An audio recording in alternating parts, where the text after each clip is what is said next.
transition here on. Okay, bye. Oh, I think we're live. It only took us 8 minutes, fam. Hey, Okay. look at Welcome that. to the real live. Hannah, you're gonna have so much fun editing this stuff later. Welcome to Lumastic Live. Drew is gone, which is very obvious.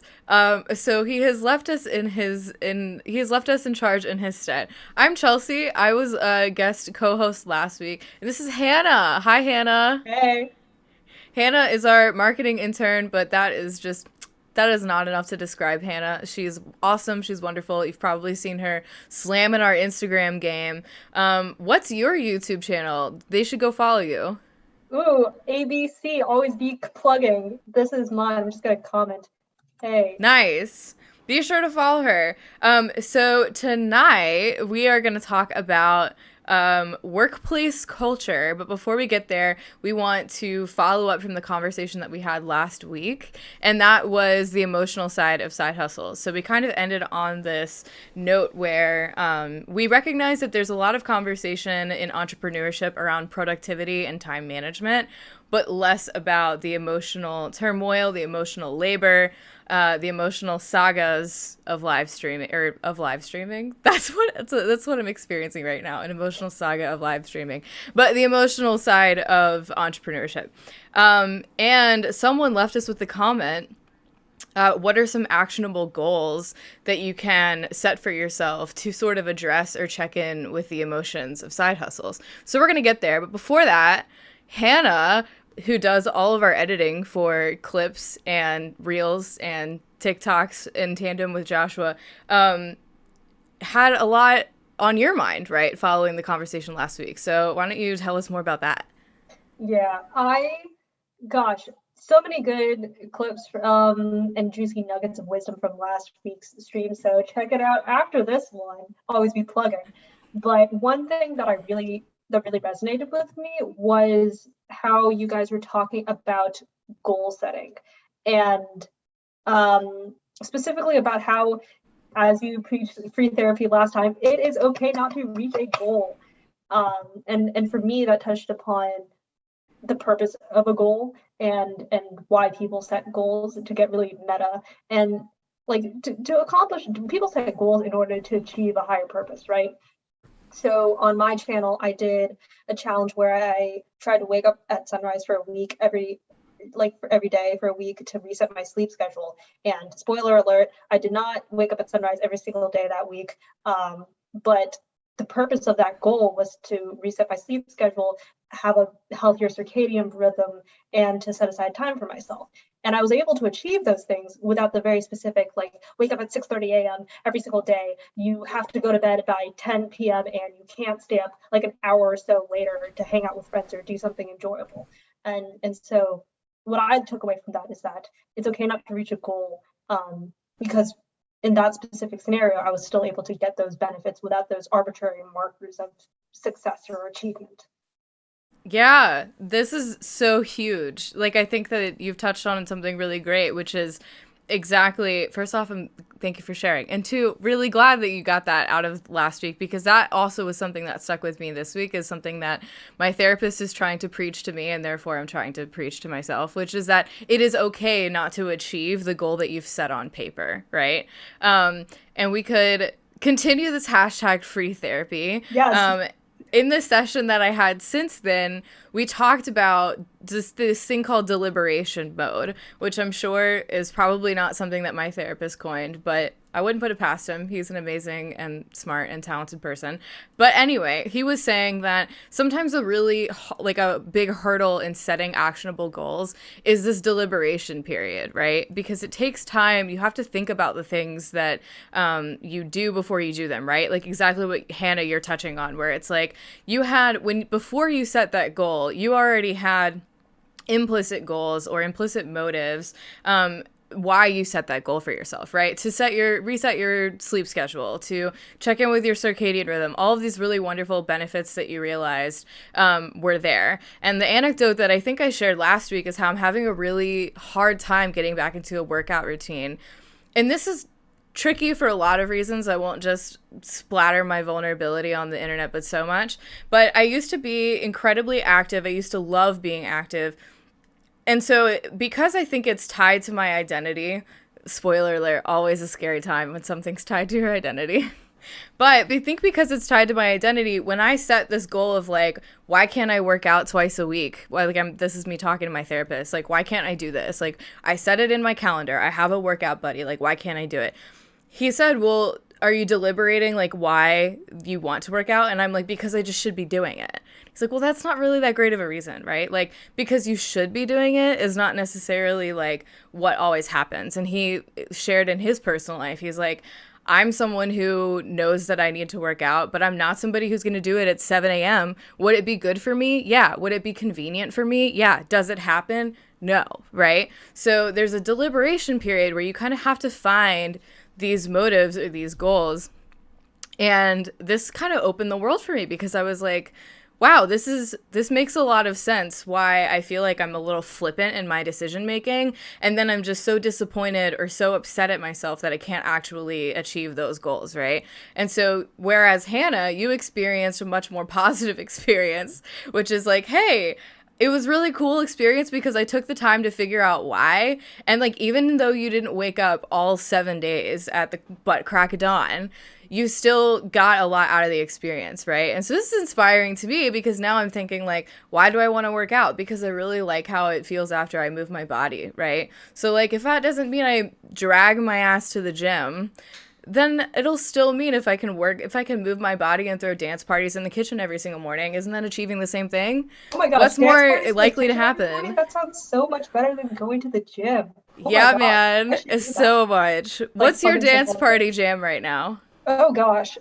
Well, I haven't been to a party in over a year, and probably more than that because I didn't go to parties that much in college. But gosh, dance party jam, I don't know, literally anything. I guess anything I could sing along to. So like pop on any musical, I'll sing along, dance along. Hamilton, basic AF, but there's some bangers in there. So good. I think my current dance party jam is Leave the Door Open by Bruno Mars, which I do actually want to stop and talk about how great that song is. That's so good. That's a good jam. It slaps. It's like, it's so humorous to me. Like when I first listened to that song, I was like, this is a joke. This is so funny. Like just like the smooth voice, really breathy, like all of the layers of sound that are coming together to be this like really almost cringy, seductive song, but it's so good at the same time. It's like someone who tries to make fun of something, but like they make it actually better than it is, right? Like that Weird Al does this all the time, right? I think he's still active. Yeah. You know what? Weird Al does this all the time. Yankovic, he's my party jam. Pop on some Weird Al. I'll be on the dance floor. It's so funny. Yeah. Anyway, it's such a great song. So if you haven't listened to Leave the Door Open by Bruno Mars, always check yourself. Leave the door open. Bruno Mars. Always be plugging. So good. Yeah. So that's kind of the continuation of last week. So the ask was, let's talk a little bit more about actionable goals. And then we'll wrap up this and then we'll go into our topic for today, which is actually workplace culture, which is something that I think anyone at Lumastic could talk about forever because we are working really hard to curate and create like our workplace culture. So we're going to get there. But I guess we'll offer some parting thoughts on actionable goals. And my parting thought is deliberation mode is so important. And if you find yourself there, again, this is me yelling at myself. If you find yourself there for a really long time, that's okay. And maybe your goal should just be okay with not being okay, you know? Yes. Also shout out, was it Faith last week who asked that question? Shout out to Faith if you're watching or rewatching. Thank you for that wonderful question. For me, a great actionable or a great tip I heard from one of my friends and their therapist, so like from their therapist, was like, if you have a paper to do, like an essay, and you just cannot start because like procrastination, all that jam, set a goal for yourself to write a single sentence. Like that sounds insultingly small, but it's incredibly effective. And so just the other day, I'm gonna admit it, as the intern, I'm responsible for like cutting up clips from Lumastic Live and putting them into more condensed formats. I just could not for the life of me motivate myself to like edit. And I knew that it wasn't hard, it's not difficult. I just didn't want to do it. And so I told myself, Hannah, you are going to make a singular clip. You're just going to cut out the places where that clip is. That's all you have to do today. If you do that one clip today, that will be better than doing no clips today. So I'm like, okay, fine. I made click, 2 cuts. And I was like, okay, that wasn't that bad. We'll overachieve and do 2 clips today. Click. Okay, maybe I can do some more. And then I chopped up all the clips. And so just an insultingly small goal might be what you need to just get started. I like that. I'm already thinking, how can I apply that? Like, dance parties in the kitchen. That's what I'm going to do. I'm going to set my alarm and I'm going to call it dance party. Keith is my husband. I know you're watching. Tomorrow morning, 7:30 a.m., dance party. Put it in your calendar, your alarm clock, because it's on. Okay, so that's last week wrap up. If you want more, we'll probably write a blog post about it. I started one. Keith said 7:30 a.m. sounds a bit early. Before we transition into our workplace culture, let's assess the chat. Wow, lots of things happening here. Okay, Keith Stolte said hi. Hi, Keith. Josh Bloom, can't say that I recall ever meeting you in real life, but I love how active you're being in the chat. This is really great. I love how she opens bananas. Oh, yeah. Hannah, do you know Josh? Yeah, so this past month I've been a part of a group. It's called Rails Comedy, based in Maryland, the University of Maryland, but expanding to the DMV area. Always be plugging. They're great. They're an awesome group of folks. Josh is one of those people I met. Thank you, Josh, for watching the stream. Oh, it's amazing. I also love how Hannah opens bananas, because it's bananas. Bad joke count. Yeah. Just want to quickly say how much I love you both. Killing it. Oh, thanks, Drew. Also, Drew, thanks for saving my ass in tandem with Keith, because it was a little rough start this morning. I mean, afternoon, evening. Wow, it's nighttime.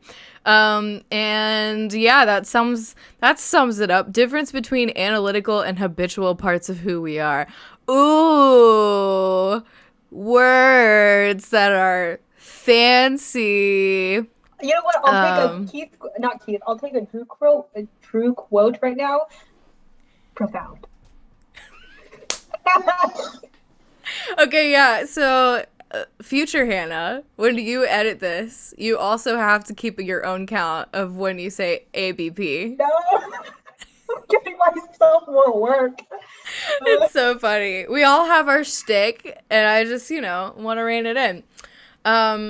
Perf, this is awesome. So now let's transition into workplace culture. And this kind of idea to have this conversation stemmed from a conversation I was having with Hannah, because we have conversations, we talk, and she was telling me about this book.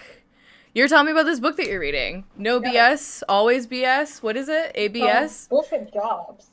Tell us more. David. Okay. Because I finished like 2 chapters of the book, so I haven't even finished this book. But ooh, baby, it's a book that examines the sociological, political, and psychological effects of being in a society where like 40% or 37% of people think that their jobs are bullshit and think that their jobs are like purposeless and meaningless. And this book presumably goes into exploring like, what does that mean for us as a society if a significant chunk of the population thinks that what they're doing isn't meaningful. So I haven't gotten there yet, but that just got me thinking a lot of thoughts about how society is structured at large. But I guess to bring it down to creators, our target demographic here at Lumastic, it got me thinking about how a driving motivation for creators, at least on the internet, is how you can create things and live a life that is meaningful and structured in the way that you want it to be, while still being able to support yourself. You are providing value to other people while your work is being valued and you're able to live and afford things. Yeah, I wonder if this is why. I mean, I haven't read the book at all, and Hannah's early in the book, so if you've actually read this book, you can just feel free to at us. We'll take it. But it's kind of going off the book here for a second. It kind of makes me wonder if that's why creators are creating, right? Why there's like this like emergence of creators, people who are trying to do things. I mean, I kind of think quarantine helped, right? Because it's like, what else is there to do? But I think there's something to the fact that, like, in the absence of meaning, we create it, right? So, like, if we are not finding, and we talked a little bit about this week, or this last week, with Drew, is like, if you're having a bad time, right? Like, the power to change it is there, right? So it's like, I wonder if this is why a lot of people are having side hustles or entertaining side hustles or entertaining starting their own business, because maybe they're part of the, 37% of people who think their job is just like a load of crap. Yeah. I think, at least for me, what I've noticed is that during the school year, I was much more motivated to put stuff on YouTube because I didn't have access to as many creative outlets, especially during quarantine as well. But since being in the summer and having this job and doing Reels comedy and being involved in creative pursuits almost daily, I haven't felt that itch has been scratched, and I haven't posted a video in like weeks on my own personal channel because I felt like I was already satisfied. Yeah. Yeah, I think that's a really interesting point too. And it kind of makes me excited and curious to follow your thoughts as you read more about this book. Because 37 people being unsatisfied at work, I kind of think that's low, right? Like, I'm wondering if that's a low number. I don't know. There's such a stigma. Like, when I think of the 37%, I'm thinking of corporate America, and I've never really had like a strong corporate 40-hour-a-week job. So I feel like I automatically assume it's a bad time, but I know that there are definitely people out there who enjoy their jobs. But it's interesting. I can't wait to hear more as you keep reading. Do you want to hear about the book that I'm reading? Yes, I would love to. I brought it with me. I have a prop, everyone. It's called Radical Candor, and the chat better pop off because I know several people in this chat have read this book because they have asked me to read this book. And I'm really close to being done, y'all. Really close. But this is it. It's called Radical Candor. Wow, that's really out of focus. And it's by Kim Scott. Not to be confused with the book I read recently about emails, which is by Kim Arnold. So lots of Kims out there slaying the game. Shout out to all the people named Kim. Just add that to my book list. Yeah, just go out there and add every book by someone named Kim, because clearly two authors that are named Kim means that the entire all of the books written ever by Kim must be great. So yeah, this is good. It's called I'm laughing to myself because my mom just texted me and was like, please don't say ASS on air or something like that. But on the title, also bless you, on the title it says be a kick-ass boss. So Mom, I'm just reading at this point. Be a kick-ass boss without losing your humanity. Radical candor, packed with illuminating truths, insightful advice, and practical suggestions. Indispensable. Josh Bloom says, gotta do the makeup YouTuber trick when you put stuff in front of the cam. Yeah, I need a bigger...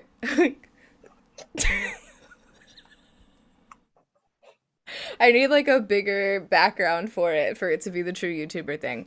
This is great. It's changing the way I talk to people at work or think about having conversations at work. It's all about getting feedback and getting criticism. It's directed towards people who have people who have influence over other people in the workplace, right? So if you are part of a hierarchical corporate kind of structure, you typically have like a direct report if you're above. I hate using that because I feel like meh. But if you report to someone, it's geared towards the someone that you report to, is like this book. And I'm so distracted by this chat because it's full of inside jokes. But anyway, what I'm getting out of it is just that talking to people is really hard, and taking the things that, talking to people in a way that is effective but also compassionate is also a lot harder too, right? And when you're in a position at work where you have influence over other people, which I would argue is every single person, because you're with the people that you work with a lot. It's hard to address. You spend a lot of time with these people. You want to care about them personally, but you also, the progress of every project that you have or the progress of the company depends on everybody's workflow, right? It's like group projects on steroids, right? So like in a group project, if someone's not bringing their contribution to the table, it's going to provide extra challenges and hurdles to the group as a whole, right? And so in the what I'm getting out of this book is like, how do you provide feedback and criticism and praise in ways that are genuine and effective? And it has this compass, and it talks about how a lot of people are either ruinously empathetic when they're talking to other people, or they're obnoxiously aggressive. And those are the two quadrants that are like you want to avoid, right? What does ruinously empathetic mean? Because I know like obnoxiously aggressive, like that's very easy to visualize, but I've never really considered how ruinously empathetic could be a bad quality, or what that looks like. Yeah, so ruinously empathetic, focusing on that ruinous word, is when you're empathetic, that's not a bad thing to practice empathy, but when when you don't address the actual problem, or when you are like, oh, clearly you're having a bad day, I'm sorry, and then you get over it, you're not always able to address the problem. So that's the ruinous element. Mm-hmm. So it's not saying don't have empathy. It's just saying that if I have to give criticism to someone on the team, or if someone has to give criticism to me, like today, we had a tentative meeting where we were gonna like test out all this technology stuff, like an hour and some change beforehand, right? And I was like, hey, I've had some long and hard days, right? And if this were like a workplace environment where maybe this would affect like a board meeting or a pitch with a client, and you just said something like, hey, it's okay that you didn't get your work done. I'm so sorry you're having a bad day. That's almost ruinously empathetic, because it's dismissing the fact that I didn't do my work, that I didn't bring my contribution to the pitch, right? And that's a problem. Mm. So the flip side is obnoxious aggression, right? If you were to be like, Chelsea, I can't believe I don't care how hard your days were. You said you were going to get this item to me, and it's not on my desk, and we're not ready for the pitch. Gee, thanks. That's obnoxiously aggressive. And the interesting thing about this book is that it argues that obnoxious aggression is actually better than ruinous empathy, which I think is spicy. Yes, in terms of productivity, because it says, and this is a whole book about radical candor, it's like you have to be clear with someone. Like clear and compassionate, I think, are the two words that come to mind when I think of like how to describe radical candor, right? So it's like, she spends a lot of time saying that obnoxious aggression is better than nothing, right? And if you're going to be obnoxiously aggressive, at least you got your point across to me, right? Where at least you were like, hey, you didn't do this, and it's not setting us up for success. That's bad, right? That's more direct than just saying, hey, I'm sorry you had a bad couple of days. It's okay. Like, we'll figure it out, right? Because like, you're actually upset that I didn't bring my pitch to the board meeting, right? But if you don't tell me that, then I don't actually know that you're holding me to this like standard, or that you're holding me accountable. And holding people accountable is important for productivity. Are we on? Yeah, it's like, I guess it sounds like the difference between like passive aggression versus like active aggression. Because at least with the active aggression, like it's out in the open. But like with passive aggression, then again, that lack of communication, that lack of clarity is also there. Yeah, I'm going to punt it to the chat, fam. People who have been reading this book, who have gone before me and pioneered this experience for me, do you agree? Am I explaining this well? Am I not explaining this well? What's your interpretation of radical candor? While you type away, I'm going to try to describe in using this same anecdote, what I think radical candor would be, right? And again, this is hard for me, so this is me trying to put the things that I'm reading in practice.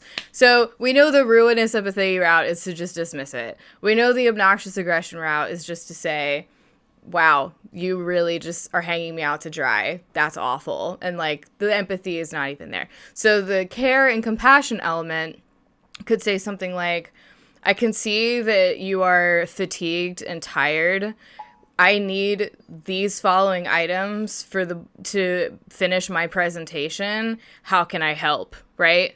And so that's kind of like, and this is also something that she talks about a lot too, is like, as a manager or a boss or a higher up, and again, these terms are, she even acknowledges in the book that these terms don't apply to all companies, but even and this is kind of where I want to go with this conversation with Lumastic, even in a company where there's not a strict hierarchical structure, there are still these natural influences, right? And there's still this need to have like some sort of reporting mechanism to hold each other accountable, right? And so the radical candor bit is just saying like, hey, if you have this influence, if you're a manager, if you're a higher up, if you're a boss, or you're acting like one of those things, even if you don't have the title in your workplace, it is still your job to help and come through. And she talks about how several hours out of your work week should be dedicated to grassroots work, right? Think like, this kind of reminded me of Dirty Jobs, right? Not Dirty Jobs. What was that? What was that one show where it's like the person who's like the CEO or something disguises himself? Thank you. Undercover Boss. So, and like, I probably only watched like 2 episodes of that show, but it's usually it's like a huge shock to the system for the undercover boss, right? Because they don't realize how bad it is. Mm-hmm. Well, radical candor, and I'm not saying these bosses never read this book, but I was thinking about this when I read this book, because radical candor does make a really good, spends a lot of time saying like, you are a higher up to someone is reporting to you, it is your job to help carry them through, right? Like, you cannot be unaware of what's happening at the bottom. So as somebody who hasn't read this book, and also as somebody who is an intern, has only been with this company for like a couple of weeks really, how do you see this most applicable to Lumastic? And also now that you have interns like me and Snigdha and Jeffrey, shout out to Snigdha and Jeffrey. So how does that look like in the small Lumastic bubble? Spicy. Yeah. I would say in the hashtag free therapy, I'm still in deliberation mode, right? I'm still trying to think like, how can I take any book, right? Because I'm also young and really impressionable and kind of new to the entrepreneurial scene, right? So I'm taking everything in currently to kind of weed out the stuff that I don't think is going to work and enter in the things that I do think is going to work. I'm going to go on a diatribe here for a second. This is how I feel about self-help books. They should be memoirs, because I think the pitfall or the fear that I experience as a young entrepreneur is that I'm taking the wrong advice, because there are so many people who have had so many experiences, and a lot of them considered successful because of a wealth or a monetary measurement or a prestige measurement. And these are the books that stay on top of the New York bestselling list, right? New York Times bestselling list. And they're all self-help books, and they're all like, here, business psychology books and all this stuff. And it's like, it's information overload, right? Because it's like, oh, do I want to be like Apple, or do I want to be like Google, or do I want to be like Twitter? Or maybe you're not a tech company at all, and you're like, oh, I want to be, I don't know, who's on the beauty scene these days? I want to be a Kylie Jenner lip kit. I don't know. I want to be Tarte, whatever.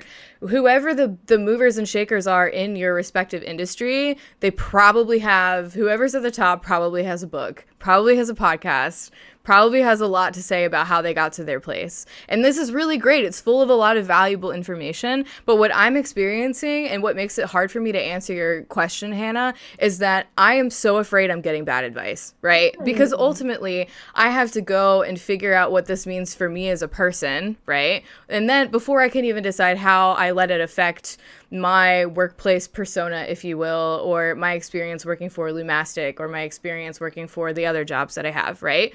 So in the spirit of having this diatribe, I will just if anyone else is out there who feels that way, spend time in that deliberation mode, right? Like, it's okay to question somebody's advice. In fact, like, my intuition always wants to question somebody's advice, and I feel like that's what I end up happy that I'm following most of the time, because it's like I need to figure out what works for me and spend time figuring out what works for me. That said, if I spend too much time in deliberation mode, it's hard for me to act, right? Mm-hmm. So what I'm hoping happens in the context of Lumastic, when you asked, like, what are the implications for Lumastic, what I'm hoping happens is that I'll spend some time in deliberation mode, but Drew has already read it, so he'll push me into action mode, right? So we'll push each other into this action mode. So, like, what I really hope happens is I finish this book, hopefully tomorrow, and then Drew and I talk about it when he gets back from vacation, and then we talk about, like, what does this actually mean? What does this mean for us? What does this mean for Lumastic? And then we can go forth and conquer together, right? I had a thought that crossed my mind as you were talking about this fear of, like, not wanting to take the wrong advice or do the wrong thing, which automatically assumes that there is a right and wrong way to do things. Ooh. And then on another layer from that, oh gosh, the thought crossed my mind where to go. It was that, like, no amount of self-help books is going to prevent you from failing in life. Like, no matter how many self-help books you read, you're gonna fail, you're gonna screw up, you're gonna do something wrong, you're gonna hurt someone's gonna hurt you, you're gonna find yourself in a bad situation. No amount of self-help books can prevent that. So, yeah, given that, Lumastic as a company, us as individuals, we're gonna mess up. I think, at least for me, what's been most helpful advice has been how to remain resilient, I guess, and try to distance myself from these concepts of a capital R right and a capital W wrong, and at least for maybe in, like, the Lumastic company context, like, reading this book could give you great insights into yourself and how to run a company, something that you might vibe with. But despite that, Lumastic is still going to make mistakes. You are still going to make mistakes. We are still going to make mistakes. We're still going to do the wrong thing. But I think what I've heard from resilient companies or quote unquote successful leaders and such, a common theme that I've seen coming up is, like, using failure and moving through failure and redefining failure as not just messing up, but failure as, like, not even trying. Yeah, I'm gonna action versus results oriented. Yeah, I'm gonna quote Drew and say, "Ooh, love that." You know, he does that. Ooh, love that. Love that, Hannah. Yeah.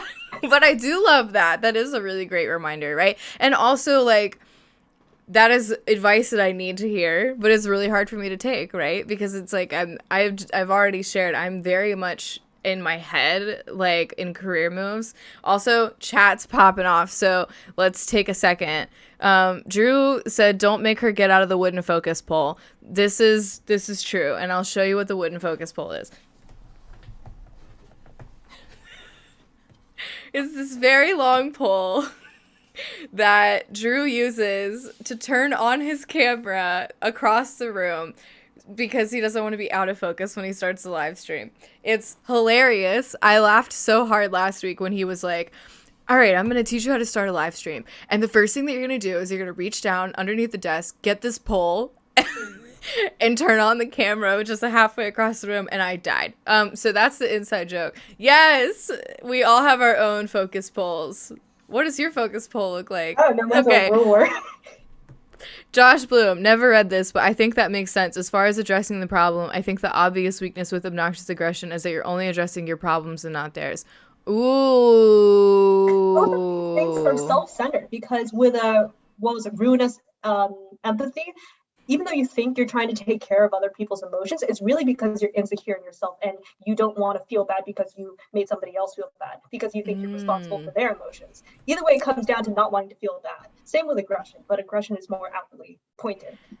Yeah. So does that make this experience a selfish one, or does it go one layer deeper and it's like we're all just afraid of negative things? Like, none of us want to feel. Yeah, I think you're right. I think you're right. I think there's something to that.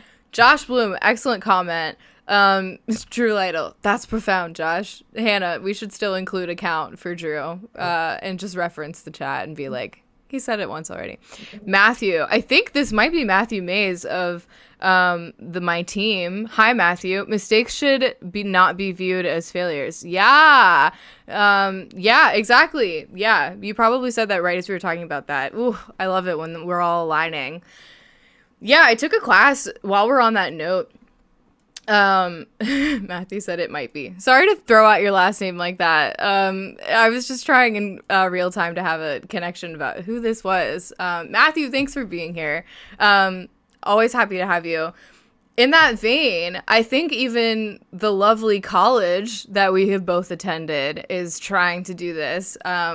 A long way to go, in my opinion, but trying to reframe the narrative. I took this class called Resilience with Professor Tim Davis, who I think this class actually became part of the Batten curriculum. So it's now part of the Batten School of Leadership and Public Policy. So if you are at UVA and you're taking classes in Batten School and you see a guy named Tim Davis, take anything by him. He's amazing. And I actually referenced this book last week in the Live with Drew, where the textbook was one book. It was like 120 pages long, and it's called Transitions by William Bridges. It's really great.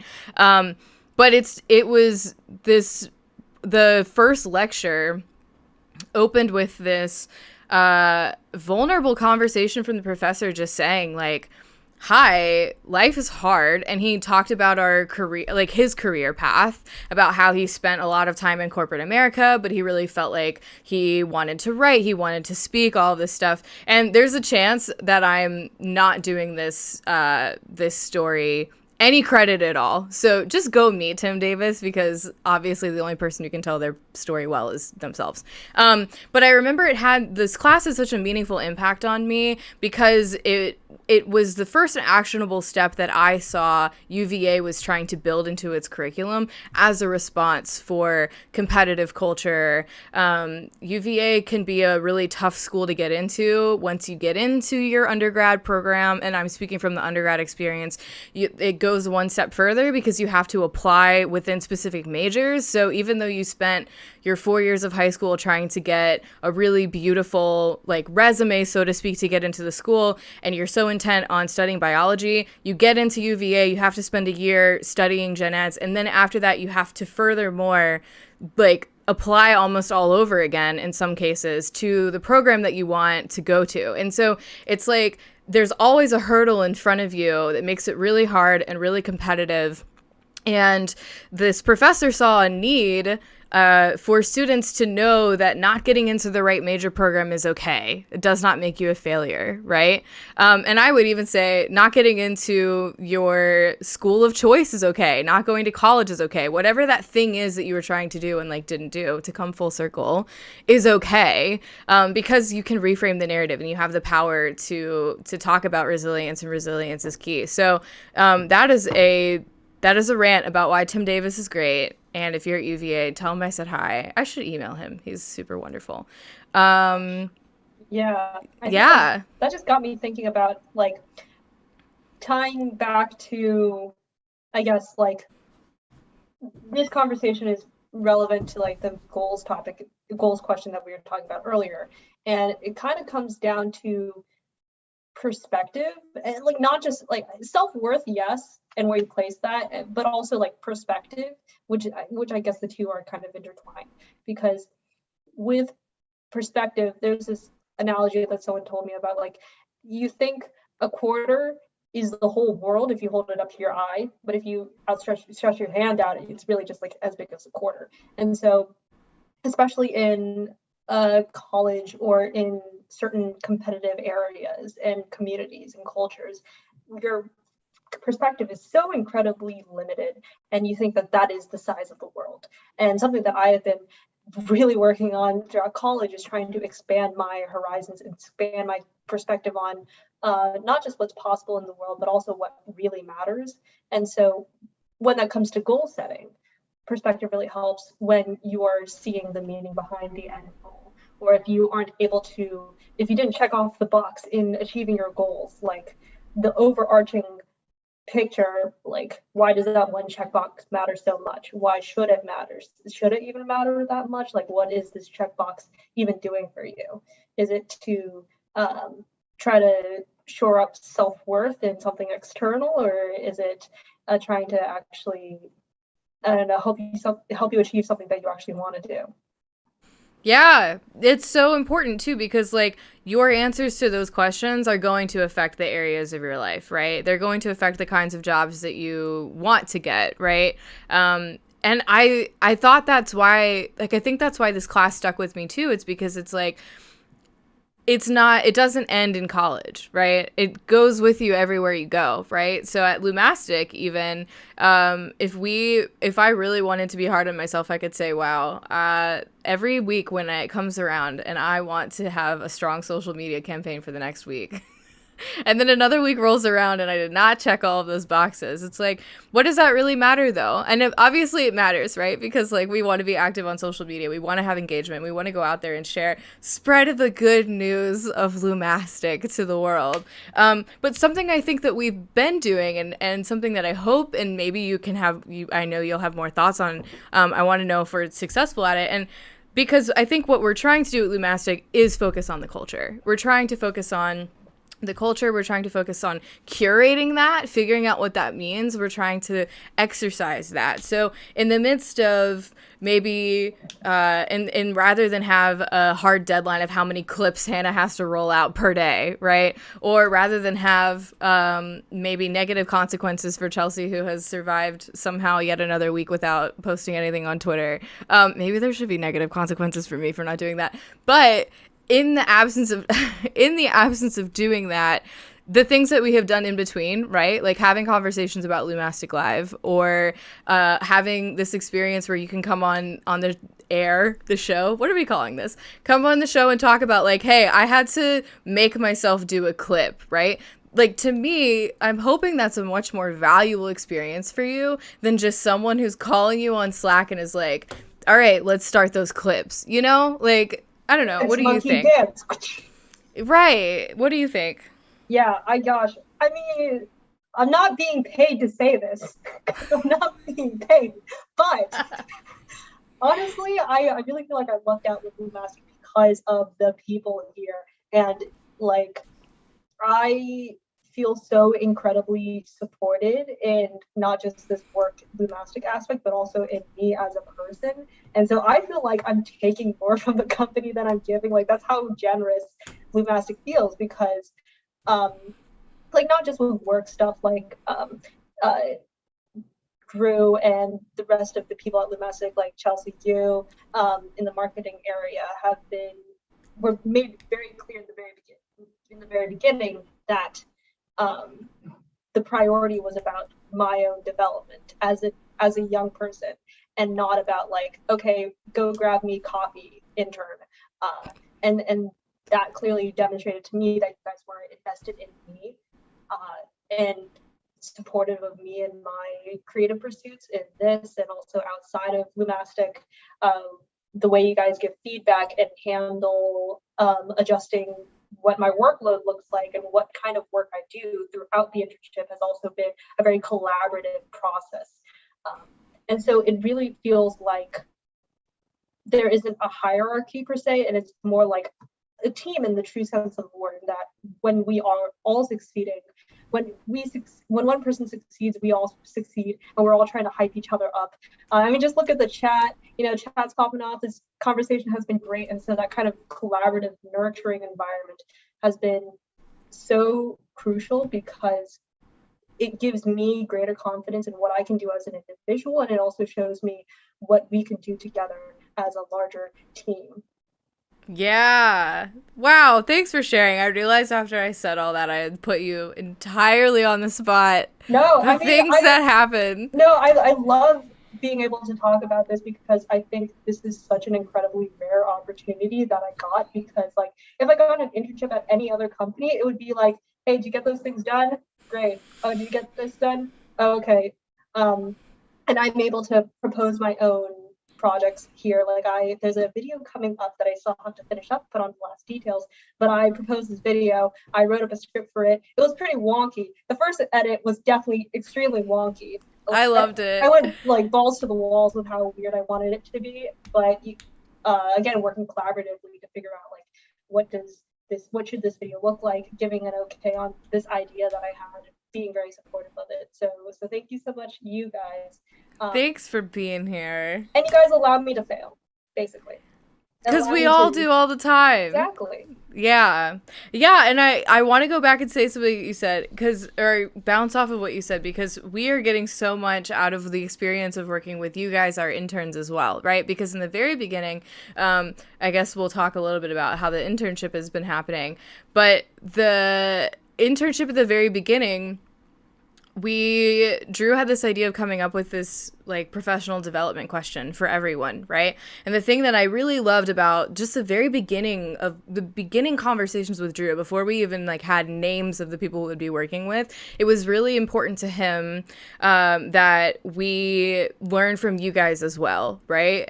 Or learn from you all as well. That's another cool thing. Just a side note, what I really like about Radical Candor is that one of the tips for how to be more inclusive in your workplace is to use you all instead of you guys, which I think is actually really wonderful, and I need to work on it. So if you ever see me out there saying you guys, slap me on the wrist, because I want to switch it up. I want to actually, like, I believe they can go into much more detail about why that's great. Yeah. Anyway, so it was important to him that we learn from you. And I think that was super, super wonderful, because we had to ask ourselves on the staff, we all asked ourselves a professional development question. And through our experiences of working with our lovely interns, we have been figuring out like the answers to those as well.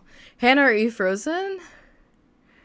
Are you here? Oh no, Hannah's power went out. R.I.P. Hannah. Oh no. Oh no. Oh no, there's a thunderstorm. There's a thunderstorm that's happening. Let me, what? Here we go.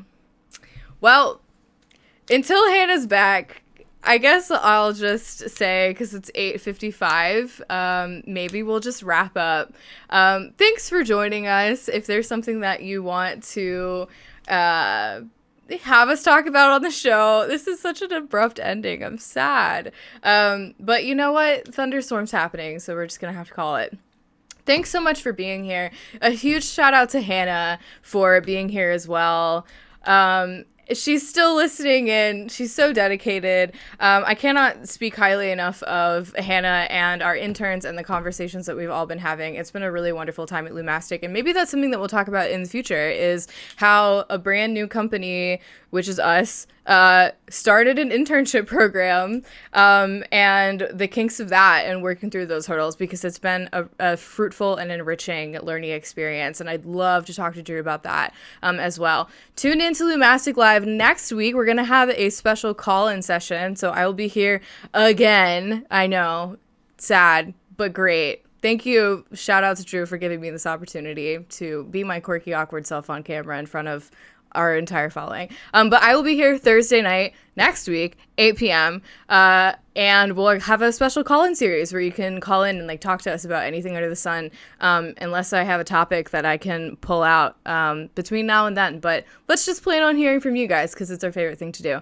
So addressing the chat, last min, call me Hot Kernels because I'm popping off. Josh Bloom, I can see why you were in a comedy program, because it's amazing. The little editing of yours I've seen is perfection. Yes, Hannah, you undersell yourself. Your editing's great. Keep an eye out for Hannah's video. It's going to be awesome. It's going to be great. And have a great night. Stay safe out there. TTYL. I'm just going to hit this end stream button. Bye!